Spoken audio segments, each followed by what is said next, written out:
A minha grande dor, Caio, o nome da pessoa, né, o título. Eu briguei seriamente com o Deus pentecostal ao qual fui apresentada, é uma mulher, na infância até a maturidade. Foi uma dor materna. Descobri que pela segunda vez, não obstante todas as investigações genéticas, que meu segundo filho também nasceu com uma deficiência intelectual. Tive tanto medo da incapacidade de afrontar as dificuldades que fui acometida pela depressão e síndrome do pânico. No final de março deste ano, me reaproximei de um outro Deus ouvindo você, Caio. Hoje a dor está passando, mas eu me sinto uma mentira para mim mesma, pois desejo crer de todo o coração, mas a minha racionalidade limitada é um bloqueio.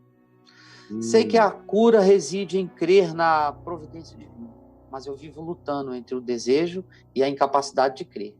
E esta é a minha nova angústia. Me ajuda, Caio. Uma palavra, por favor. Olha só, minha filha, pare de fazer esforço. Pare de fazer esforço. Você já vem fazendo esforço para não ser inteligente há muitos anos na sua igreja. Se eu entendi bem, você disse, eu fui apresentado a um Deus pentecostal. Isso.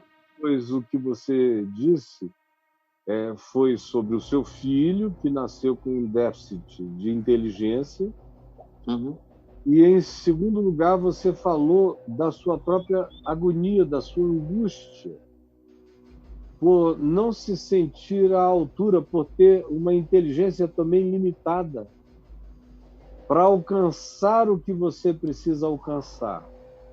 E aí, provavelmente, você já esteja fazendo referência também ao que você está aprendendo aqui comigo. Então, ou em qualquer outra área de conhecimento que você esteja tentando melhorar. A começar da aprendizagem daqui comigo, do que eu ensino. Não faça força, não. Sabe? Deixa eu te dar uma dica. Relaxe para tudo. Quando eu tinha 32 anos, eu não sabia praticamente falar uma única palavra em inglês, aos 32 anos de idade. Eu precisava falar inglês, porque eu já viajava pela terra toda, desde os 26, 27, que eu comecei a viajar pregando por aí. E eu precisava do inglês, eu levava sempre tradutores, ou aonde quer que eu fosse pregar fora do Brasil, eu arranjava um tradutor para me interpretar e ficar andando comigo, e aquilo era limitante, porque eu não falava inglês, mas eu intuía quando o indivíduo dizia o que eu de fato estava dizendo e quando ele adaptava para ser aquilo que ele queria dizer, e me dava um constrangimento enraivecido de ver que eu tinha sido mutilado. Aí eu falei, não vou mais não. Não vou mais aceitar. Eu tinha um ou dois intérpretes que eu confiava e eram os que eu aceitava que fossem comigo nas viagens. Eram bons e coerentes com o que eu dizia. Mas, ao mesmo tempo, eram limitados no vocabulário para dizer como eu dizia. Aí isso também me cansava, porque eu me sentia dizendo uma coisa mais elaborada e o indivíduo reduzia aquilo a algo muito, muito menos elaborado na construção, e a elaboração era fundamental para a conclusão do que eu estava falando.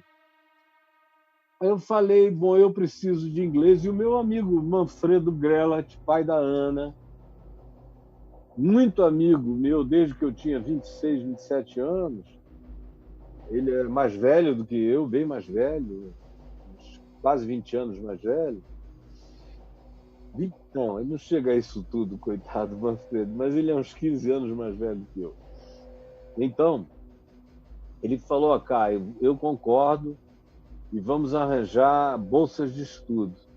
Aí eu falei a mesma coisa com meu amigo Leighton Ford, cunhado do Billy Graham. O Leighton ainda está vivo, eu falei com ele anteontem, a gente conversou uma meia hora, 40 minutos. Ele está com 87 anos, mas lúcido, muito bem. E aí o Leighton disse, olha, pode deixar que uma das nossas organizações aqui irão pagar a sua bolsa também. Então eu tinha a Visão Mundial, que era o Manfred, a World Vision International, lá na Califórnia, em Glendale, e tinha o Leighton Ford Ministries, que iria ajudar. E eu, Billy Graham, falando comigo, a esposa dele, Dona Ruth, falou, nós também vamos ajudar pessoalmente. Vamos mandar para você um cheque pessoal, não é da organização, para ajudar você. E aí eu fui para os Estados Unidos, ficamos 2 anos lá com a família inteira, todos estudando inglês. E eu fiz o seguinte, brother, eu não sabia nada. Eu fui para uma classe de 300 alunos no melhor curso de inglês como segunda língua dos Estados Unidos, naquele tempo. Era no Pitzer College. Quem elegeu foi a Visão Mundial. E eu fui para lá, 300 alunos, todo mundo pós-graduando ou fazendo mestrado. E eu, um analfabeto absoluto, me jogaram ali dentro, eu só corria, para onde todo mundo ia, eu ia. E tem mais, o pior, eu era o mais velho, com 32 anos, já tinha 4 filhos, só tinha uma outra pessoa mais próxima de mim, era uma menina libanesa linda, dos olhos castanhos esverdeados, imensos, que era só o que a gente via. Ela andava de véu até aqui no nariz, se vestia muito bem, e dava para notar que ela devia ter uns 28, 29, e já tinha 2 filhos. Foi difícil ficar amigo dela, porque ela tinha medo de homem, de todo mundo. Pois bem, os outros todos eram aqueles garotos de 25 para baixo, todo mundo nerd, todo mundo, meu Deus, naquele tempo os nerds estavam explodindo no mundo. Era 88. E os yuppies também ainda estavam por aí. Aí eu entro naquela classe, só gente rica, porque o colégio era a universidade era cara a beça. E aí eu entro lá, né? Eu me sentia uma comédia, um Jerry Lewis no meio dos alunos. Eles iam para lá e eu ia atrás. Eu não entendia nada do que diziam. Que frustração chegar em casa no primeiro dia. Eu digo, meu Deus! E ainda foram me botar numa classe onde todo mundo fala inglês, menos eu. O que vai ser de mim? Foi horrível, brother. Aí, meu irmão, eu entrei numa de que eu não ia fazer força para entender nada. Eu perguntei, como é que as crianças aprendem? Elas não têm método, elas não se esforçam para aprender, elas não decoram, elas só se entregam ao fluxo. Elas vivem a parada, né, cara? Elas se entregam, é pela fé que as crianças aprendem. Pela fé.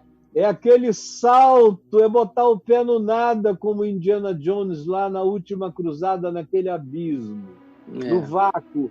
Falei, é isso que eu vou fazer. Eu vou aprender inglês pela fé. E foi o que eu fiz. Eu dormia com o Novo Testamento tocando aqui no meu ouvido, porque o Novo Testamento eu tinha todo de cor na minha cabeça. Eu digo, então vai ser mais fácil. Olha, eu aprendi todas as preposições de inglês no Novo Testamento. Eu acordava sabendo que determinadas palavras evocavam certas preposições. Eu não sabia nem porquê, eu só sabia que era assim.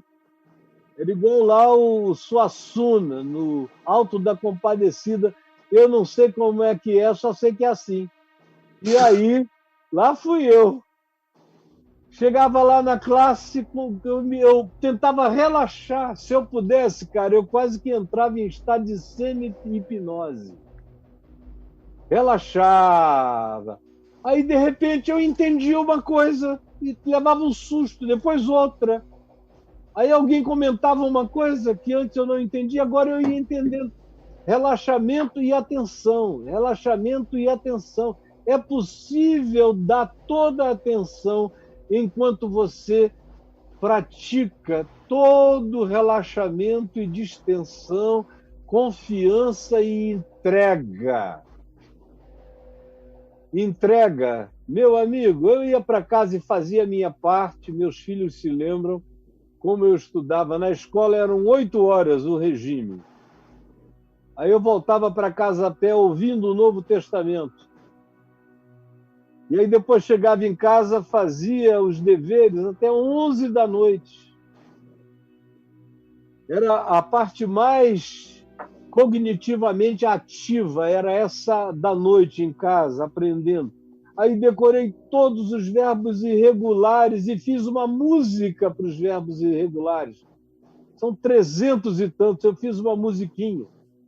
E aí eu saía cantando aquela musiquinha, decorei os verbos irregulares na musiquinha. E eu fiz. Simples, boba. Bastante. E aí o curso tinha 4 meses. E o meu compromisso era que no 5º mês eu estaria pregando. Olha a loucura. Porque uma criança aprender alguma coisa com 7, 8 anos é uma facilidade. Mas um burro velho de 32, com a língua dura, condicionado de todos os modos, a minha professora disse: Caio, vai ser impossível, tem que levar 2, 3 anos para você conseguir isso. Eu falei: não, professor, eu vou conseguir. Eram umas 5 professoras.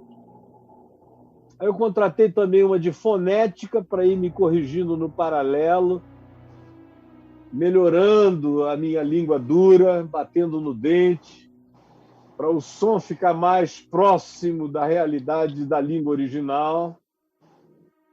E aí terminou o curso, eu terminei em primeiro lugar.